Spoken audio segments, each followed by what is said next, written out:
So guys, पिछली बार के episode में हमने देखा था कि एश और ड्यूक के बीच में एक कमाल की बैटल होती है, लेकिन लास्ट में एश का रेकुआजा भी आउट ऑफ कंट्रोल हो जाता है और वहीं पर ड्यूक का यवल्टाल भी आउट ऑफ कंट्रोल हो जाता है। तो इन दोनों पोकेमोन को बैटल करने से रोकना पड़ता है। उसके बाद ड्यूक यहाँ से चला जाता है अपनी उस बुक को ढूंढने के लिए, जो कि इस डंजन में होती है, और फिर एश और नोएला भी उसी बुक को ढूंढने के लिए चले जाते हैं। लेकिन दूसरी तरफ हम देखते हैं अलान को, और अलान काफी ज्यादा बड़ी मुसीबत में होता है। और अब देखते हैं आगे क्या होगा।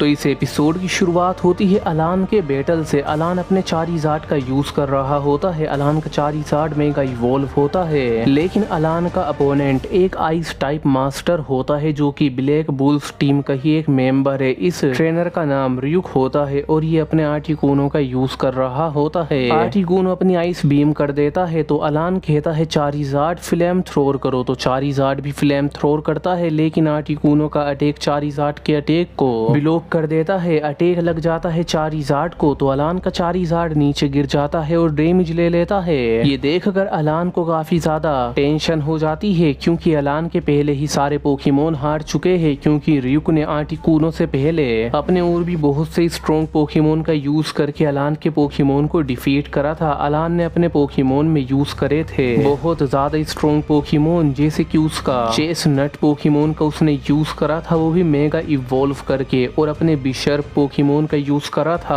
और अपने और भी बहुत से स्ट्रॉन्ग पोकेमोन का यूज करा था। लेकिन रियुक ने अपने खतरनाक पोकेमोन का यूज करा था, जो कि इसके व्हाइट क्यूरेम और शाइनी रेजाइस था। और फिर रियुक के इन पोकेमोन ने मिलकर अलान के पोकेमोन को काफी अच्छी टक्कर दी और उनको हरा दिया। और अब अलान का बस एक पोकेमोन ही बचा हुआ है, और जो है इसका मेगा चारिज़ार्ड। लेकिन अब अलान अपनी पूरी ताकत दिखाने के लिए अपने मेगा चारिज़ार्ड को मेगा एवोल्यूशन की लेवल 50 पर लेकर आ जाता है। ये अलान के चारिज़ार्ड की मैक्स लेवल है, लेकिन यहाँ पर आने के बाद भी रियुक बस मुस्कुराता है और अपने आर्टिकूनो को भी मेगा एवोल्यूशन की लेवल 50 पर लेकर आ जाता है। उसके बाद रियुक कहता है आर्टिकूनो तैयार हो जाओ, कोल्ड ब्रेव बट का यूज करो। तो एकदम आर्टिकूनो अपना मोस्ट पावरफुल अटैक कर देता है। दूसरी तरफ से फिर अलान भी कह देता है चारिज़ार्ड तुम भी अपने इन्फर्नो रश का यूज करो। तो एकदम चारिज़ार्ड भी अपने इन्फर्नो रश का यूज कर देता है। हम देखते हैं दोनों पोकेमोन के बीच में काफी ज्यादा ओसम क्लेश हो जाता है, और ये क्लेश वाकई में काफी ज्यादा एक्स्ट्रा ऑर्डिनरी होता है। यहाँ पर एक काफी ज्यादा बड़ा ब्लास्ट हो जाता है, और ये ब्लास्ट इतना ज्यादा बड़ा और इतना ज्यादा खतरनाक होता है कि अलान तो इस ब्लास्ट के अंदर खड़ा भी नहीं रह पाता। ये इस ब्लास्ट की फोर्स की वजह से ही दूर जाकर गिरता है। लेकिन फिर अलान देखता है कि उसका चारिज़ार्ड हार चुका है। ये देखने के बाद अलान को काफी ज्यादा हैरत होती है क्राउन ऑफ गोल्ड टीम में, और ये अकेला ही इस मिशन को क्लियर करने के लिए आया होता है, क्योंकि इसकी टीम को इस पर काफी ज्यादा भरोसा है। लेकिन हम देखते हैं कि अलान काफी ज्यादा बुरी तरीके से इस ट्रेनर से हार चुका होता है, और फिर ये ट्रेनर भी अलान को जान से मारने के लिए कहता है। ये सुनकर तो अलान और ज्यादा शौक हो जाता है, और अलान कहता है ये तुम क्या कह रहे हो, क्या तुम मुझे मारना चाहते हो? तो फिर रियुक कहता है हाँ मैं तुम्हें मारूंगा, क्योंकि अगर कोई जंग में हार जाता है तो उसे जीने का हक नहीं है, और तुम जंग में हार चुके हो। ये एक जंग थी जिसे तुमने सीरियसली नहीं लिया, और ना ही तुम इतने ज्यादा स्ट्रॉन्ग हो कि तुम मुझे हरा सको, तो तुम्हें इस दुनिया में रहने का कोई भी हक नहीं है। ये सुनकर अलान और ज्यादा टेंशन में आ जाता है, और तभी रियुक आर्टिकूनो को कहता है आइस बीम करके उसे खत्म कर दो। तो फिर आर्टिकूनो अपनी आइस बीम करके अलान को मारने वाला होता है, लेकिन तभी हम देखते हैं कि एश और उसका पिकाचू यहाँ आ जाते हैं। पिकाचू अपने थंडरबोल्ट का यूज करके आर्टिकूनो के अटैक को पहले तो ब्लॉक करता है। एश को देखकर अलान काफी ज्यादा हैरान रह जाता है। उसके बाद एश अलान के पास आकर इसे संभालता है, उठा लेता है। एश के साथ नोएला भी होती है।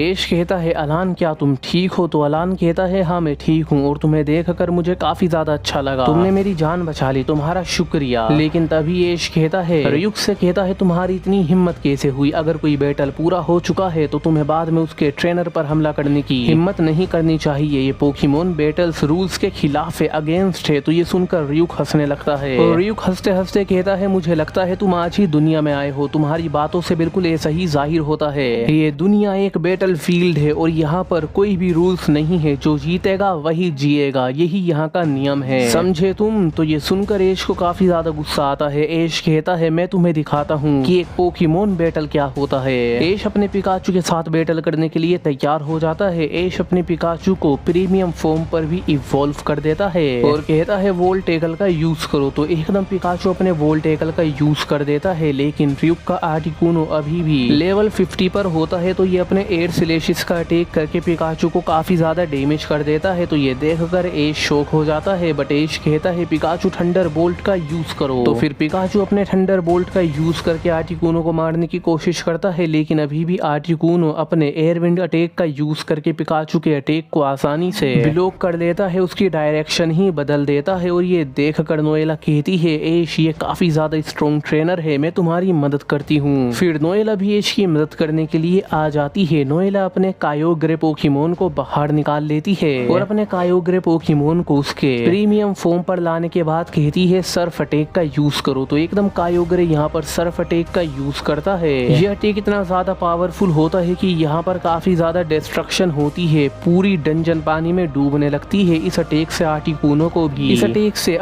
को भी डैमेज मिलता है। ये डंजन इस अटैक की वजह से पूरी टूट जाती है। ये लोग इस पानी में बहते हुए डंजन के दूसरी तरफ आ जाते हैं और जब ये अटैक रुकता है तो दोबारा से सब लोग बैटल करने के लिए तैयार हो जाते हैं। लेकिन एश नोएला से कहता है नोएला इस अटैक की वजह से हमें भी काफी ज्यादा परेशानी हुई और हमें भी डैमेज उठाना पड़ा, दोबारा से ऐसा अटैक मत करना, लेकिन मानना पड़ेगा तुम्हारे पोकेमोन की ताकत लाजवाब है। तो नोएला कहती है ठीक है मैं इसका ध्यान रखूंगी। उसके बाद नोएला अपने कायोग्रे को दोबारा से उसका हाइड्रो कैनन करने के लिए कह देती है। तो एकदम कायोग्रे अपना हाइड्रो कैनन अटैक कर देता है। इस हाइड्रो कैनन अटैक को देखकर फिर ryuk कहता है अब तुम लोगों ने मुझे गुस्सा दिला दिया है और कहता है आर्टिकुनो वाटर रश का यूज करो। तो एकदम आर्टिकुनो वाटर रश का यूज कर देता है और ये वाटर रश अटैक कायोग्रे के अटैक को काटते हुए जाता है। अटैक कायोग्रे को लग जाता है, जिसके बाद कायोग्रे काफी ज्यादा दूर जाकर गिरता है। इस अटैक से कायोग्रे को इतना ज्यादा डैमेज मिल जाता है कि वो फेंट हो जाता है। ये देखकर नोएला को काफी ज्यादा हैरानी होती है और वो कहती है ऐसा कैसे हो सकता है, तुमने मेरे कायोग्रे को हरा दिया, तुम्हारी इतनी हिम्मत। लेकिन एश अपने बैटल पर ध्यान देता है और एश का पिकाचू आर्टिकुनो को दूसरी तरफ से आयरन टेल मार देता है। ये आयरन टेल बहुत ज्यादा स्ट्रॉन्ग होती है क्योंकि पिकाचू भी अपनी पीक पर होता है। तो फिर आर्टिकुनो अपनी लेवल्स को लूज कर देता है और अपने नॉर्मल फॉर्म में आ जाता है। फिर एश अपने पिकाचू से जी मूव का यूज करवाने के लिए तैयारी करने लगता है। तो ये देखकर ryuk को और ज्यादा गुस्सा आ जाता है। ryuk कहता है आर्टिकुनो तैयार हो जाओ अपना आइस विंड की रश करने के लिए। इतने में ही पिकाचू अपना अटैक कर देता है। फिर आर्टिकुनो भी अपना अटैक कर देता है। दोनों पोकेमोन के अटैक में टकराव कोलैप्स होता है, जिस वजह से इन दोनों साइड के पोकेमोन को काफी ज्यादा डैमेज मिलता है। लेकिन हम देखते हैं कि आर्टिकुनो फेंट हो जाता है और पिकाचू अभी भी खड़ा होता है, लेकिन ये बहुत ज्यादा डैमेज होता है। लेकिन इसके बाद हम देखते हैं ryuk अपने आर्टिकुनो को रिटर्न बुला लेता है और कहता है तुम में दम तो है बच्चे, लेकिन ये याद रखना कि तुमने मुझे अकेले नहीं हराया और तुम हारोगे और तुम भी मरोगे। अलान कहता है थोड़ा संभल कर एश कहता है मेरी फिक्र मत करो। इतने में ही ryuk अपने सेकंड पोकेमोन को बाहर निकालता है जो कि इसका शाइनी रेजाइस पोकेमोन होता है। ryuk कहता है शाइनी रेजाइस जल्दी से अपने एनर्जी बॉम अटैक का यूज करो। तो फिर रेजाइस अपने एनर्जी बॉम अटैक का यूज करके पिकाचू को डैमेज करने की कोशिश करने लगता है। पिकाचू भी अपने क्विक अटैक का यूज करते हुए इन अटैक से बच रहा होता है। पिकाचू फिर अपने थंडर पंच का यूज करके इन अटैक को ब्लॉक करता है। तो एश कहता है अभी थंडर बोल्ट करके भी उसे मारो। तो एकदम पिकाचू अपना थंडर बोल्ट करके रेजाइस को डैमेज करने की कोशिश करता है, लेकिन तभी रेजाइस भी अपने ब्लिजर्ड अटैक का यूज करके इस अटैक को ब्लॉक कर देता है और फिर रेजाइस अपने आइस पंच का यूज करके पिकाचू को मार देता है। तो पिकाचू काफी ज्यादा दूर जाकर गिरता है और फेंट हो जाता है। ये देखकर एश को यकीन नहीं होता। एश खुद को संभालता है, अपने पिकाचू के पास आता है, उसे उठाता है, उसे हिम्मत देता है और कहता है अब आराम करो। फिर एश अपने नेक्स्ट पोकेमोन को निकालता है जो कि उसका ल्यूक निंजा होता है। एश इस बैटल को अब खत्म करने के पूरे मूड में होता है। एश कहता है मैं तुम्हें छोड़ूंगा नहीं ryuk, तुमने तो अपनी हद पार कर दी, तुम सच में हमें मारना चाहते हो है ना। और ये कहने के बाद एश अपने ल्यूक निंजा को बॉन्ड एवोल्यूशन की लेवल 100 पर लेकर आ जाता है। ये ल्यूक निंजा की पीक होती है, लेकिन इतनी ज्यादा पावर को देखकर भी ryuk बिल्कुल भी घबराता नहीं है और वो कहता है तुम्हारा नाम एश है, मैंने सही कहा ना। और लड़के तुमने मुझे मजबूर कर दिया है मेरी असली ताकत दिखाने पर। आज मैं तुम्हें दिखाता हूँ एक असली आइस टाइप मास्टर की असली पावर क्या होती है, ट्रू पोटेंशियल क्या होता है। ये कहने के बाद ryuk भी अपने रेजाइस को मेगा एवोल्यूशन की लेवल 100 पर लेकर आता है। ये इसकी भी पीक होती है। उसके बाद एश अपने पोकेमोन को अटैक करने के लिए कह देता है। रियुक भी अपने पोकेमोन को अटैक करने के लिए कह देता है। दोनों पोकेमोन एक दूसरे के ऊपर ऐसे टूट पड़ते हैं जैसे मानो कोई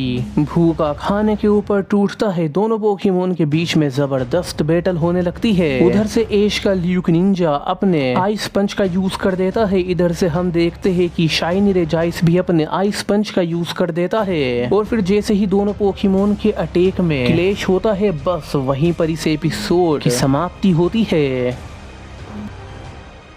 एंड गाइस बस इस एपिसोड में इतना ही। एंड अगर आपको आगे जानना है क्या हुआ तो देखना मत भूलिएगा इसका next episode. Forget to like share and subscribe.